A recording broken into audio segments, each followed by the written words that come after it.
Hey guys, what's up? My name is Naughty Boy, and today I'm going to teach you guys how to make sure everybody survives in Until Dawn. The thing about this game is that even though there are a lot of choices that do affect the way the story plays out, there aren't as many choices as you might think that affect who lives and who dies. Therefore, the choices that you made up until the beginning of Chapter 4 don't really matter and don't have an effect on who lives and who dies. And since we're beginning on Chapter 4, Jessica is going to be the first person we're going to try to save. And in order to do that, you have to get to her as fast as you possibly can.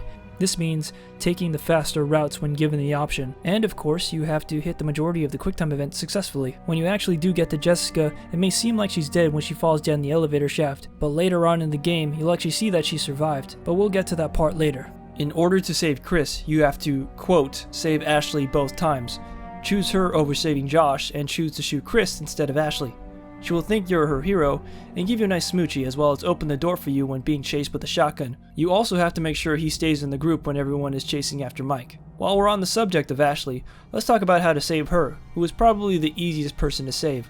When you're walking down the tunnel, regroup with everyone else instead of investigating the voice. And that's it, that's all you have to do to save Ashley. Matt's survival can be ensured a couple of different ways, and it all depends on if you care about his and Emily's relationship.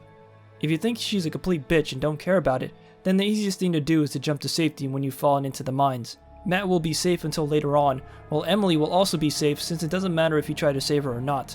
If you do care about their relationship, then there are a couple of things you need to do. When you're at the cable car station, disagree with Emily about going to the fire tower, and when you get there, give Matt the flare, and he will keep it for later. Do everything else as usual by trying to save Emily, and Matt will fall further into the mine, and will eventually be in danger. Now that Matt has the flare, he can use it to defend himself and can continue on. Either way you choose, Matt will still be in the mines during Chapter 10, and if you save Jessica, she will join him.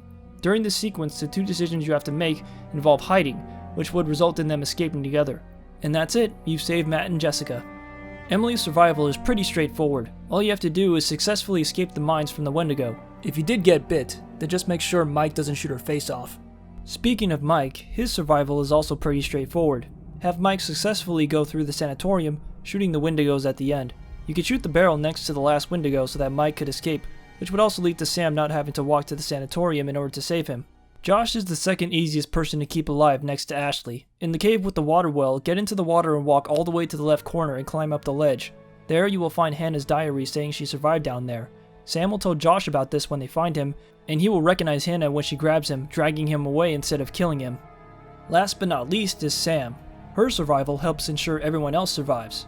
It all takes place back at the lodge, and the majority of what you have to do is just stand still. Sounds pretty easy, right? You also have to make the decisions of saving Mike and hiding both times, which would give everyone a chance to escape. And there you have it, everybody survived until dawn.